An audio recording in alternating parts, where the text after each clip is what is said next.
A nes I gychwyn dringo yn carreg Foel Gron 'ma yn yr 80au. Dyna pryd nes I gychwyn fod yma i ddringo, so dwi wedi dringo ar rhan fwyaf o'r boulders fan hyn dros y blynyddoedd.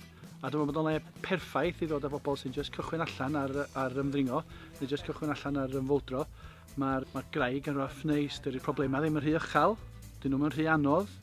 Maen nhw'n gret, really. Dwi wedi bod yn dod ar mab yma ers oedd o'n 10 oed, a fan hyn mae o wedi dysgu dringo. Dwi'n hoffi dod yma i dringo oherwydd mae'r teip o dringo yma yn hyfryd, a mae gyd ar eich traed yn lle ar eich breichiau, so ydych chi'n gorfod fod hynna faint o cryf i wneud o. Hefyd mae'n lle ofnadwy o prydwerth i ista ac jyst edrych ar y mynyddoedd, ac ar dydd fel hwn lle mae'r awyr gyd yn las, os nhw'n cwmwl i weld, ac mae'r tymheredd yn hyfryd i dringo diwm lle poeth na'r lle oed, ych da gallu teimlo'ch bysedd. Mae carreg Foel Gron yn lle gret i plant a novices i dod dringo. Mae'n llawer o colgweini bach ac llawer o bouldero reit hawdd i pobl sy'n dechrau allan.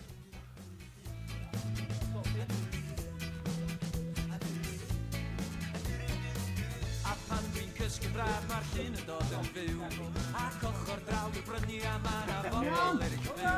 Ma' nhw'n siarad rhyw iaith bryn.